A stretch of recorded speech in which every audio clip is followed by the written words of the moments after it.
Bonjour tout le monde, bienvenue à ce petit webinaire spécial collecte de fonds. Alors, je m'appelle Christine Girard, je suis directrice des communications à la Fondation Cité de la Santé et je suis avec Isabelle Tremblay, ma collègue aussi à la Fondation au niveau du développement corporatif et des relations avec la communauté.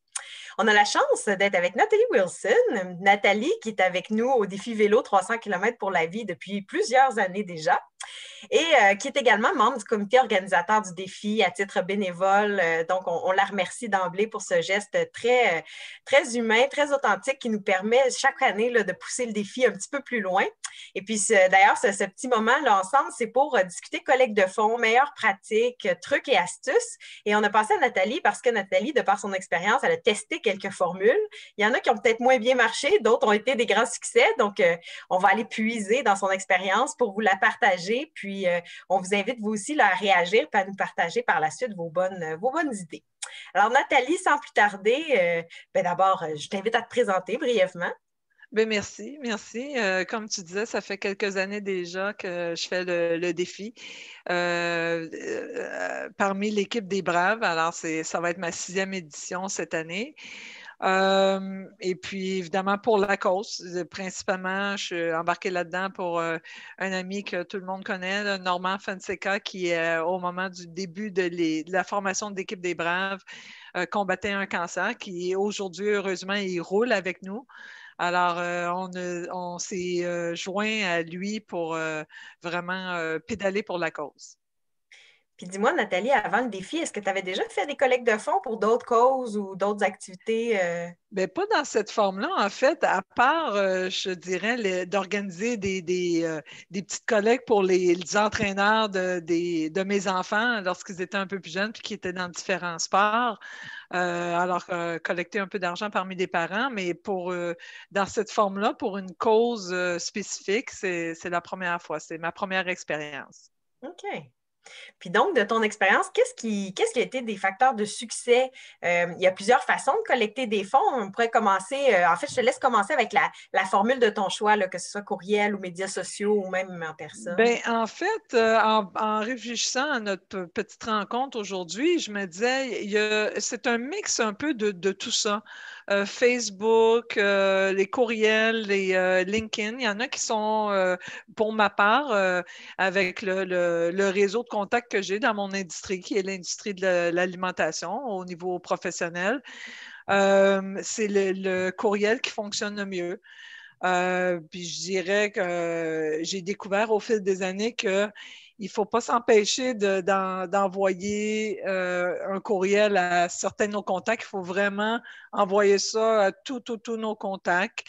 Parce qu'on pourrait être surpris. C'est ce que j'ai découvert aussi au fil des ans. On est souvent surpris. Il y a des gens qu'on ne pensait pas qu'ils allaient nous donner, qui nous donnent, et d'autres gens qu'on était certains qu'ils allaient nous donner, qui ne nous donnent pas. Puis c'est correct comme ça. Fait que c'est pour ça que j'ai appris à vraiment envoyer ça à ma famille, mes amis, évidemment, mais aussi à tous les contacts qui soient aussi francophones ou anglophones. Heureusement, la plateforme de dons est maintenant disponible en anglais aussi. Alors, les gens peuvent, plus à l'aise avec la langue anglaise, peuvent aller faire un don. Fait que c'est vraiment un mix de tout ça. Je dirais aussi que c'est important de se fixer un objectif. Un objectif qui peut être le 1000 $, mais qui peut être aussi un peu plus, de ne pas se gêner d'aller un peu plus, de ne pas se gêner de le réviser aussi.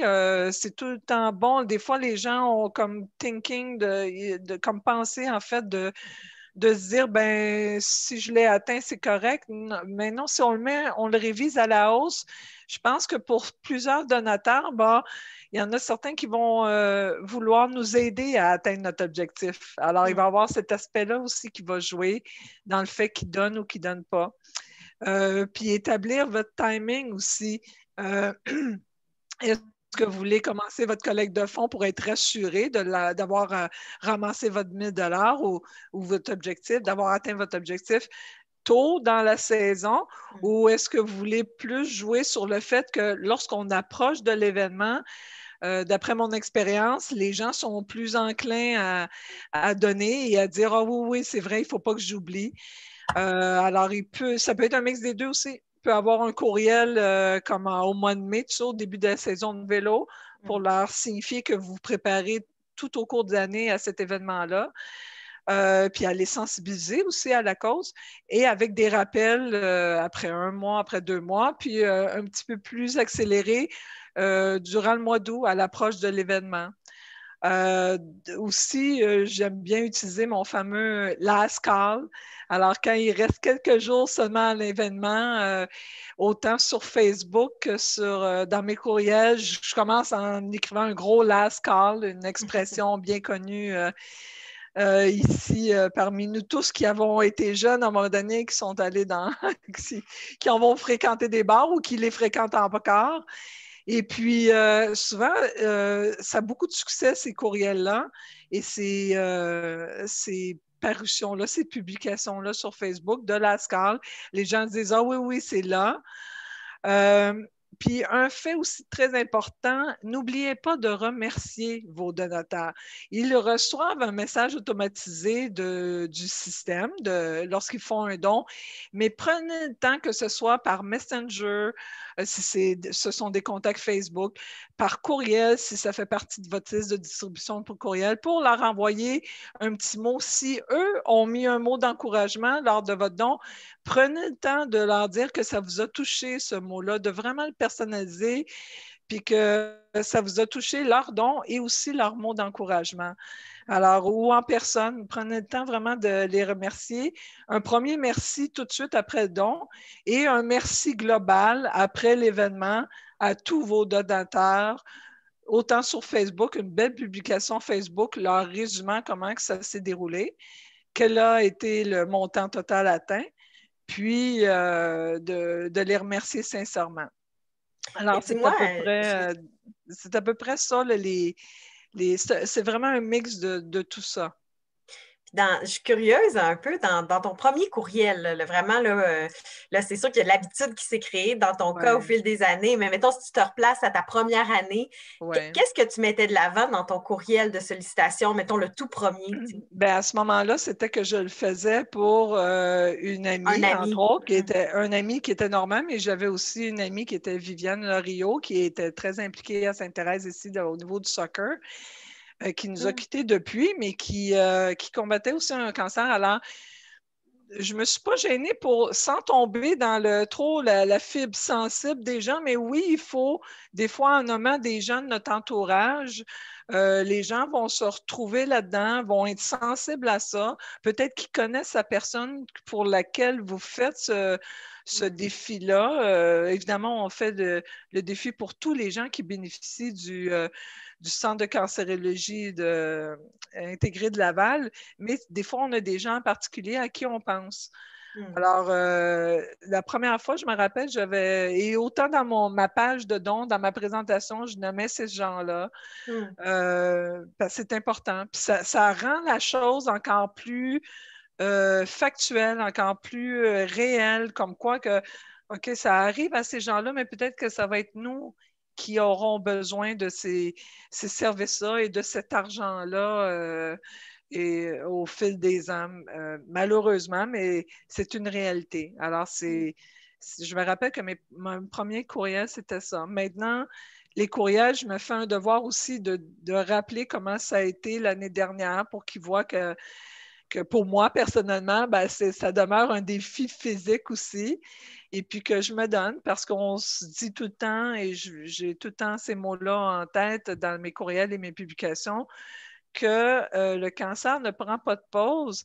Et puis, c'est la moindre des choses que je fasse personnellement cet effort-là durant l'été pour m'entraîner et durant ces 2 jours-là pour ces gens-là, puisque eux font un effort souvent pendant plusieurs mois, pendant plusieurs années à essayer de combattre leur cancer. Alors, je fais un peu, je m'assure de tout le temps faire le lien avec la cause, bien sûr.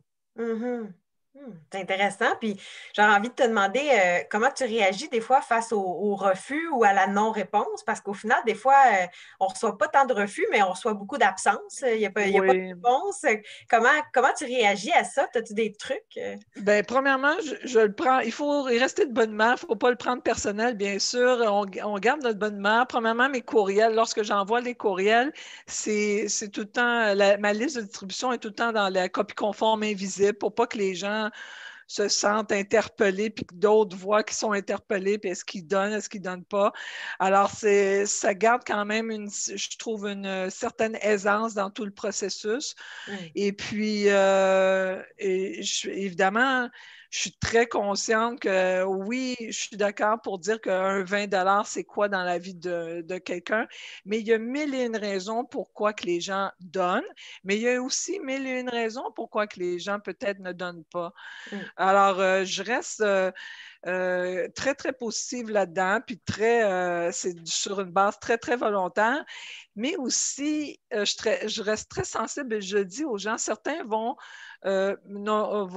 vont pas donner, mais ils vont me répondre en disant, ben, je te souhaite bonne chance et tout ça. Je prends la peine de leur répondre, de les remercier pour leur mot d'encouragement et pour l'avoir déjà vécu dans le passé, des fois, des collègues que je croisais au bureau puis qui disaient, ben, je t'ai pas donné, cette année, c'est pas possible. Je prenais le temps de leur dire, regarde, je te remercie, tu m'en parles. Je suis très touchée du fait que tu m'en parles.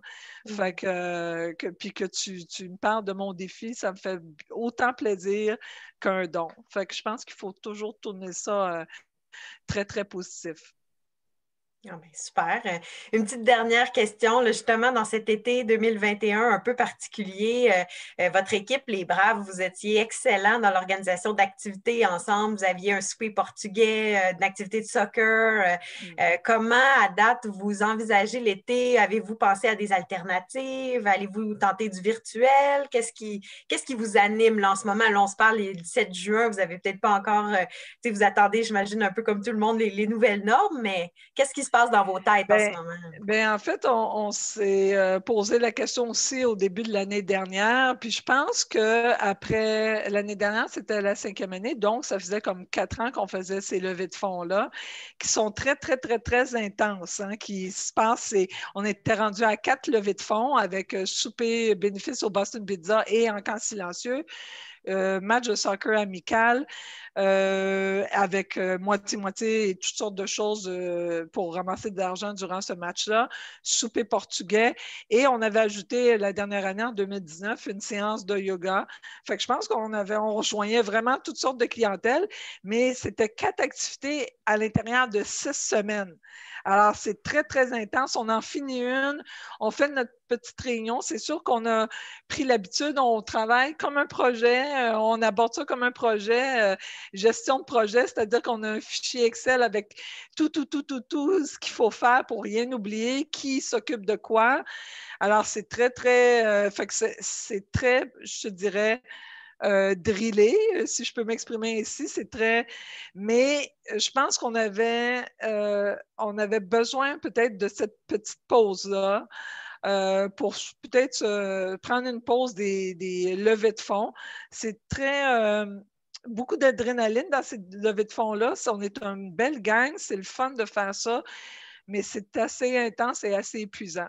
Alors, pour l'instant, pour ces 2 années-là, au niveau de l'équipe, on a pris une pause, mais ça n'empêche pas qu'on fait quand même des publications de groupe sur Facebook pour dire les Braves sont de retour et surtout, les Braves s'ennuient de vous parce que c'est une communauté que des fois, on voit d'une levée de fonds à l'autre. Fait que les gens sont très sympathiques et tout ça, puis très heureux de participer. Puis même, ils nous demandent est-ce que le souper portugais s'en vient?